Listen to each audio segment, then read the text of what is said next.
Welcome to the Nutrition Collaborative podcast, where we cut through the noise, bust the myths, and bring you nothing but truth about health, fitness, and everything in between. I'm Alec Moore, dietitian, and each week we'll dive into what really works when it comes to achieving lasting health and fitness. No gimmicks, no BS, just real talk, real success stories, and a holistic approach to living your healthiest life. Whether you're here for practical tips, inspiration from real client journeys, or just to find out what's actually worth your time, this is the podcast for you.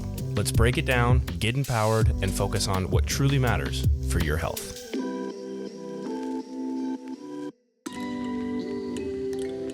Welcome back to another episode of the NC podcast. So happy to have you here. Last week, we talked a lot about sustainability, longevity, and balance on this health and journey fitness. Since releasing that podcast last Monday, I cannot tell you how many times I've referenced that podcast episode already to my current clients and people within my circle. I'm telling you what, if you have not listened to episode 1 yet, go listen to it. You're in for a treat. It's going to challenge the way you think about what everyone else is doing. And it's going to help encourage you to focus on yourself and what you need to do on your journey to succeed for yourself and no one else.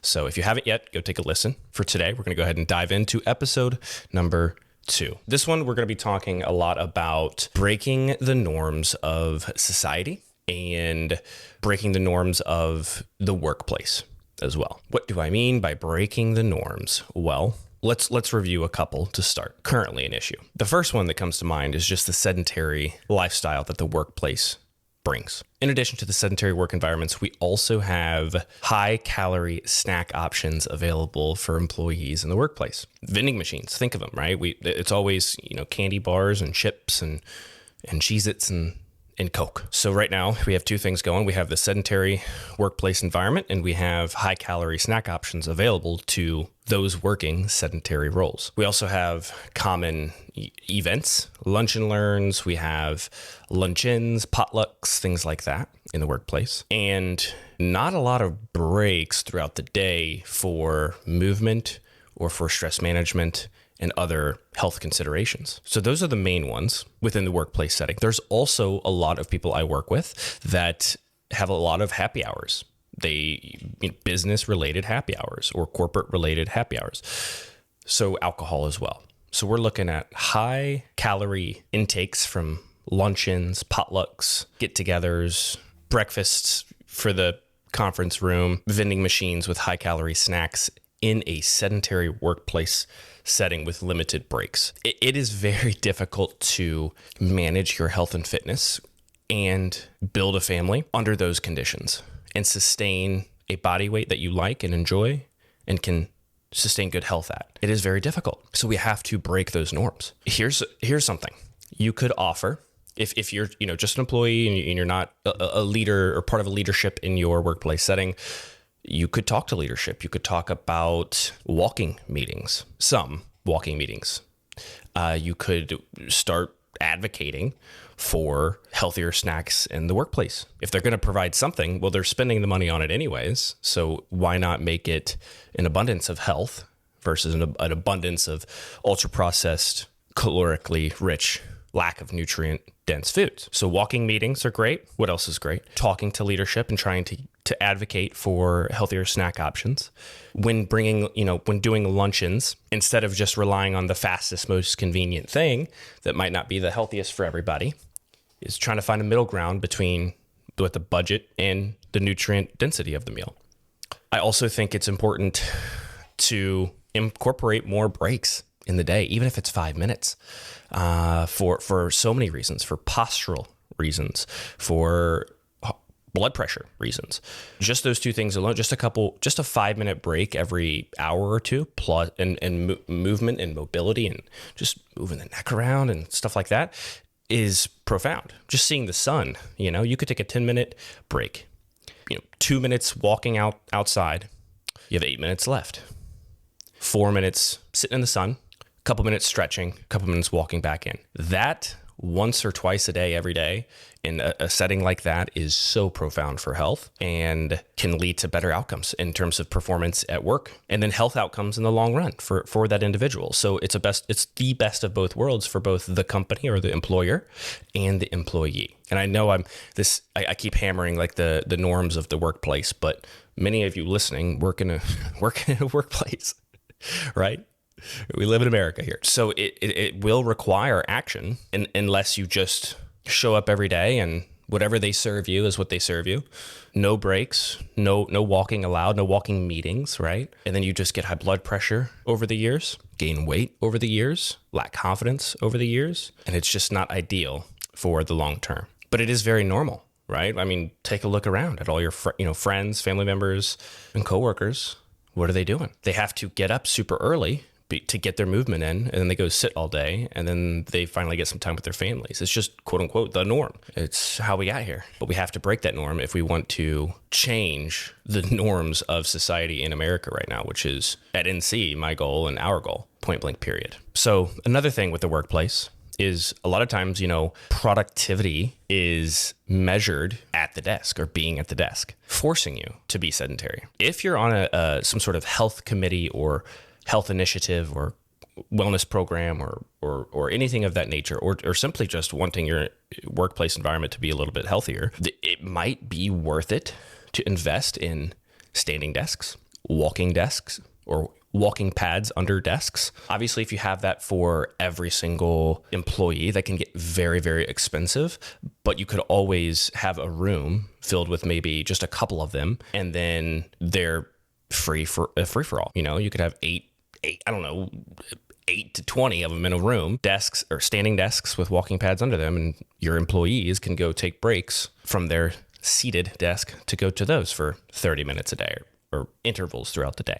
It is definitely worth doing. Now, if none of that is the case and your employer forces you to sit at the desk, sedentary, and doesn't promote a lot of healthful things and habits and such, then you'll have to obviously break that norm outside of work. And so here, that which is the norm. That is the norm. So on the contrary of going up to your boss or leadership or HR or whoever's in charge of that side of things and requesting improvements or healthier options for snacks or, walking meetings, etc. On the contrary of that, in the norm, you'll have to break those norms outside of work.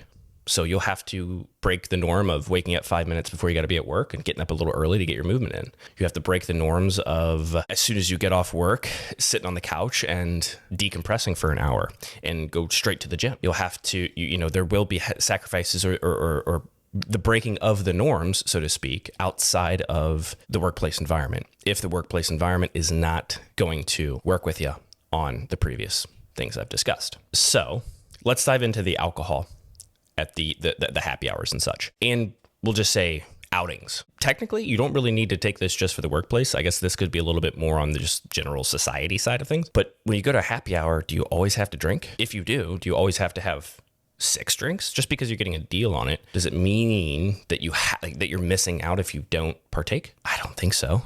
It's a Tuesday night, Like, why do we need to? Why are we doing that? We can go to snacks. We can go to games. There's other team bonding. There's other ways to help connect or develop rapport with either a client or a potential client or a business partner or whoever you're trying to mold with, right, for that meeting or whatever. It doesn't have to be under alcohol. You can do it at a trivia night, at a bingo night, just walking around a park, a quick snack, a coffee. Why don't we just get coffee? Obviously, it depends on the time. I'm not trying to promote late night coffee meetings, but it has to act. Action is going to be required for this, whether inside the workplace, outside the workplace, it doesn't matter. We could compare it to finances. If you don't learn it for yourself and you don't take the action for yourself or advocate for yourself, this society, you're going to get ran over. It's just reality. So I think it's important that we break those stinking norms. Something else that I'd like to mention, you can bring your own food to work. You can say no. You have the power to say no to a happy hour, to drinking at a happy hour, to the ultra fried cactus blossom. And say, I'll just I'll stick to my meal. I'm going to I'm going to say no to the dessert. I'm going to say no to the donuts in the office because I had breakfast. Because why? I planned and prepared. I stocked up this weekend on groceries. I'm ahead of the game. I have my foods prepared. I have my backpack here at work filled with convenient snack options. I'm prepared. I don't have to rely on those convenience things that are placed in front of me. I'm already in charge of my decision making when it comes to food, and I've already got my game plan going for the whole day. I don't need this croissant. I don't need that. Now, I'm not also trying to, just for the record here, I'm not trying to promote orthorexia. Let's just get that out there. You could have the croissant if you want, but I'm talking about the very, generalities, commonalities, and quote unquote norms of the workplace. And if you feel that your health is, going in a downhill route due to that, or that as a part of a system that's causing that to happen, then I think this information is certainly valid and certainly not orthorexia promoting.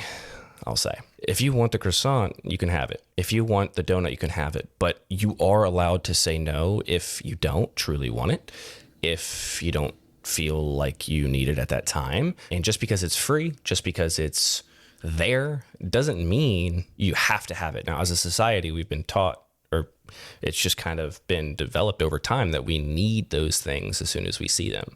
Ooh, fresh donuts. There's never going to be a chance ever again in my life to ever have these fresh donuts again. I have to have one right this second. It's like, if you don't want it, you don't have to have it. Same with the alcohol, like I said. So I hope this is brewing up some, or how do I say it? I hope this is getting the wheels turning in the head. As far as what you can do, because I'm not giving you all of the things you could do, but this is just the beginning of advocating for your own health when it comes to societal norms and workplace norms. It's all up to you.